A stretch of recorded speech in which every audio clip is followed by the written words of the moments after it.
Assalamualaikum warahmatullahi wabarakatuh.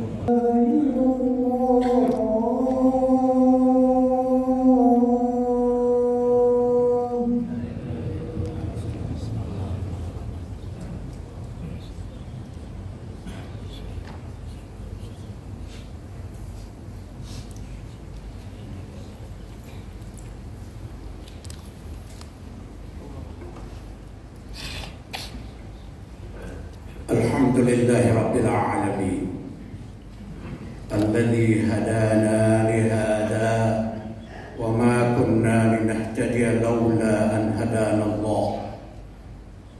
Ashhadu an la ilaha illallah wahdahu la sharika lah wa ashhadu anna Muhammadan abduhu wa rasuluhu la nabiyya ba'dah. Allahumma salli ala sayyidina Muhammadin wa ala ali sayyidina Muhammad.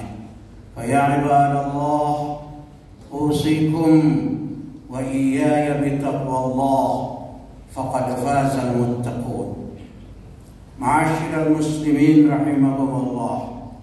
Khutbah yang saya sampaikan pada hari ini berjudul waspada terhadap penghancur pahala amal. Setiap muslim telah mengetahui bahwa dia harus mengerjakan amal saleh, melaksanakan ibadah, dan melakukan berbagai kebaikan yang lainnya, apakah yang wajib ataupun yang sunnah, sebagaimana yang telah diperintahkan oleh Allah Subhanahu wa Ta'ala dan Rasul-Nya. Sebab amal soleh, ibadah, dan kebaikan-kebaikan itu merupakan salah satu kunci utama untuk meraih keberuntungan dan keselamatan dalam kehidupan dunia dan akhirat. Banyak ayat Al-Quran dan hadis Nabi yang menjelaskan tentang hal tersebut.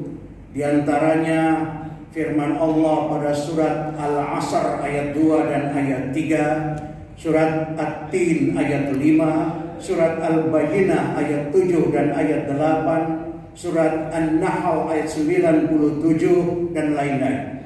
Allah Subhanahu wa Ta'ala berfirman, "Man 'amila shalihan min dzakarin aw untha wa huwa mu'minun falanuhyiyannahu hayatan thayyibah wa lanajziyannahum ajrahum bi ahsani ma kanu ya'malun."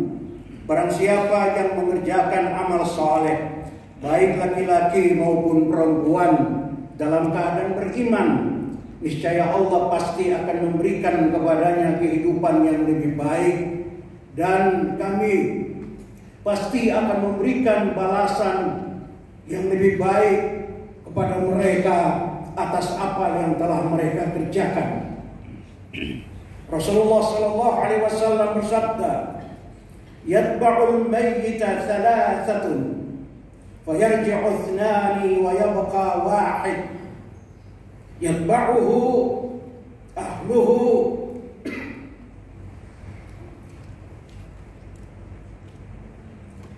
wa maluhu wa amaluh,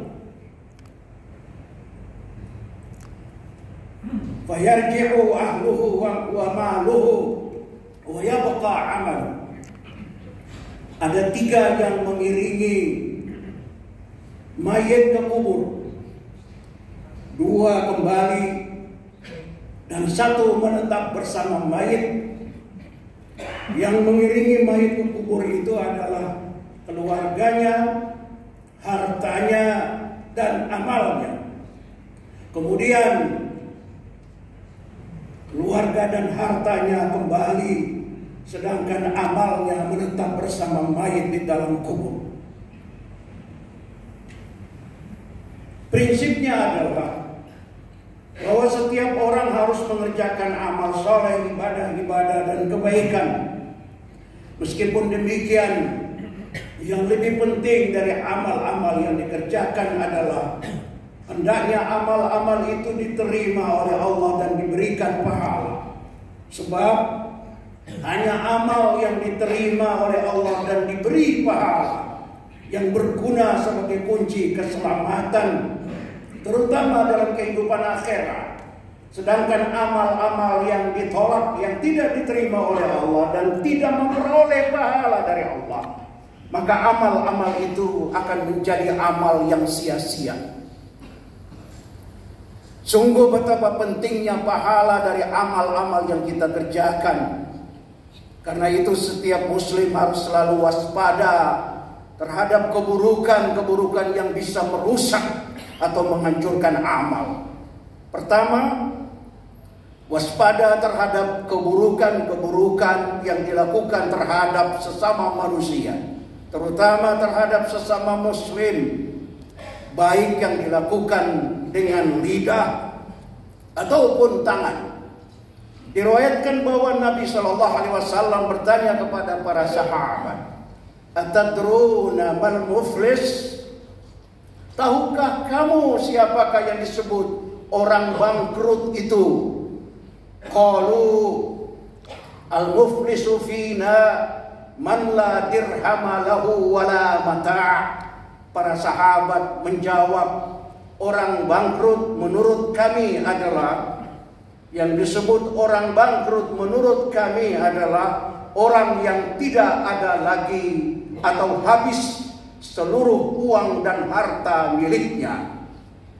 Faqal, maka Rasulullah sallallahu alaihi wasallam bersabda, "Innal muflisa min ummati ya'ti yaumal qiyamati bi salatin wa siyamin wa zakatin wa ya'ti qad syatama hadha wa qadhafa hadha wa akala mala hadha wa safaka dama hadha wa daraba hadha wa yu'ta hadha min hasanatihi wa hadha min hasanatihi wa in funiyat hasanatuhu qabla an yuqda ma alayhi ukhidha min khatayahum faturihat alayhi thumma turiha finnar."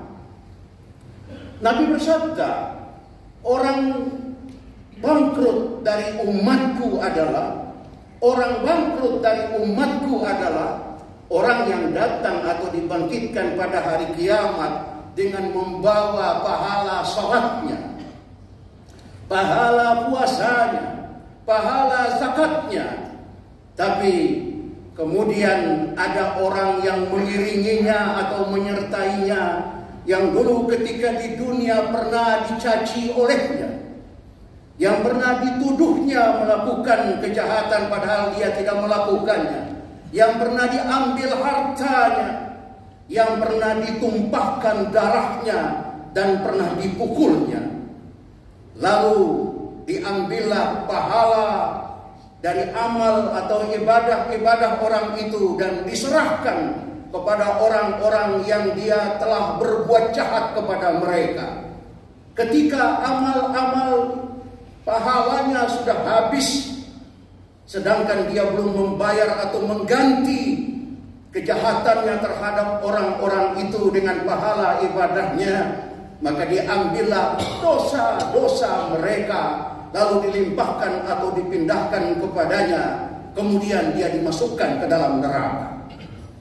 Sabda Nabi tadi diriwayatkan oleh Imam Muslim, Ahmad dan ulama-ulama hadis yang lainnya.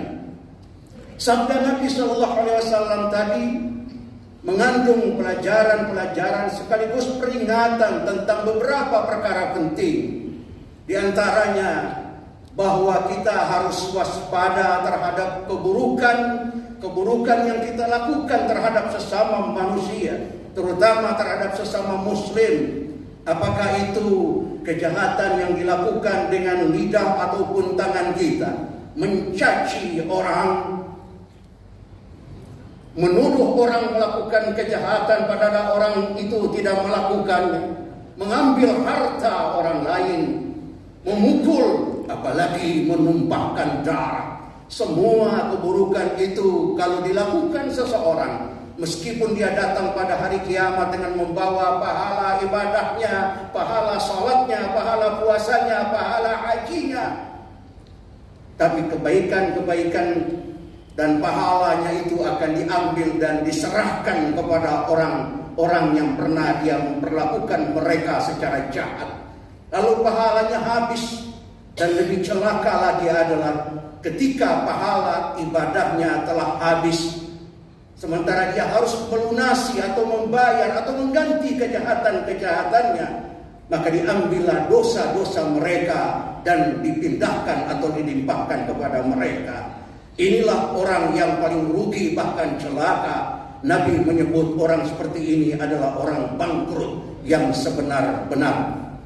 Hadis Nabi tadi juga mengajarkan kepada kita bahwa kita harus menjalin dan memelihara hubungan baik dan harmonis dengan orang lain, menjaga hubungan baik dan harmonis dengan orang lain dengan cara melakukan kebaikan dan menghindari perbuatan menyakiti mereka. Rasul bersabda, al-muslimu man salimal muslimuna min lisani wa yadi. Seorang muslim adalah orang yang sesama muslim merasa aman atau selamat dari gangguan lidah dan tangannya. Pelajaran ketiga dari hadis tadi adalah bahwa kita harus selalu melakukan evaluasi terhadap kualitas ibadah kita. Timbul pertanyaan, kalau ada orang rajin sholat, puasa, zakat, baca Al-Quran, tapi melakukan kejahatan-kejahatan terhadap manusia seperti itu, maka bagaimana kualitas ibadah-ibadah yang telah dia lakukan? Maka kita harus selalu mengevaluasi kualitas ibadah kita. Salah satu ciri ibadah berkualitas adalah apabila ibadah berfungsi pelaku ibadah untuk pelaku ibadah itu tercegah dari perbuatan-perbuatan keji dan mungkar. Wa aqimis shalah innas salata tanha 'anil fahsya'i wal munkar. Dan dirikanlah salat karena sesungguhnya salat mencegah dari perbuatan keji dan mungkar. Terakhir, penghancur pahala amal yang kedua adalah perbuatan riya. Berbuat riya yaitu beramal tapi dengan tujuan untuk diperlihatkan atau dipertontonkan, dipamerkan kepada manusia untuk mendapatkan balasan dari manusia. Apakah itu pengakuan, ujian atau balasan-balasan duniawi lainnya? Istilah sekarang yang biasa kita sebut atau kita dengar disebut dengan pencitraan diri. Hati-hati tetap terhadap mencitrakan diri. Pencitraan diri itu bisa saja menjerumuskan kita kepada perbuatan riya kalau kita tidak waspada. Dan riya itu menghancurkan amal. Maka amal yang diterima Allah adalah amal yang dilandasi niat ikhlas. Wa ma umiru illa liya'budullaha mukhlishina lahuddin. Mereka tidak diperintahkan kecuali ikhlas dalam beribadah kepada Allah. Orang-orang yang suka pamer amal, memperlihatkan amal, mempertontonkan amal untuk mendapatkan pujian manusia dan bukan untuk Allah, pada hari kiamat akan diusir oleh Allah. Allah menyuruh mereka pergi minta amal pahala dari orang-orang yang dulu kalian melakukan kebaikan untuk mereka. Idhabu ila alladhina kuntum tura'una fid dunya fanduru hal tajiduna indahum jazaan. Pergi kalian kepada orang yang dulu kalian beramal untuk mereka. Lihat dan mintalah atau lihatlah apakah kalian akan mendapatkan balasan dari mereka. Waspada terhadap keburukan yang bisa menghancurkan pahala amal kita, karena kita sangat membutuhkan pahala dari amal-amal itu, terutama dalam kehidupan akhirat. Barakallahu li wa lakum fil Qur'anil Karim wa nafa'ani wa iyyakum bima fihi minal ayati wa dzikril hakim. Aqulu qawli hadza wastaghfiruh innahu huwal ghafurur rahim. Hamdan katsiran kama amar wa asyhadu an la ilaha illallah wahdahu la syarika lah irghaman liman jahada bihi wa kafar wa asyhadu anna sayyidana wa nabiyyana Muhammadan abduhu wa rasuluh sayyidul khalaiqi wal bashar Allahumma salli wa sallim wa barik ala sayyidina Muhammadin wa ala ali Muhammad. Fa ya ibadallah, inna Allaha wa malaikatahu yusalluna 'alan nabi ya ayyuhalladzina amanu sallu 'alaihi wa sallimu taslima. Wardallahu ala arba'il khulafa'ir rasyidin Abi Bakr wa Umar wa Uthman wa Ali wa ala baqiyatis sahabati wat tabi'in wa tabi'it tabi'in wa man tabi'ahum bi ihsanin ila yaumiddin wa alaina ma'hum bi rahmatika ya arhamar rahimin. Allahumma ighfir warhamil muslimin wal muslimat wal mu'minin wal mu'minat al ahya'i minhum wal amwat. Rabbana atina fid dunya hasanah wa fil akhirati hasanah wa qina adzaban nar. Ibadallah, innallaha ya'muru bil 'adli wal ihsani wa ita'i dzil qurba wa yanha 'anil fahsya'i wal munkar wal baghi ya'idukum la'allakum tadhakkarun wa la dzikrallahi akbar wallahu ya'lamu ma tasna'un.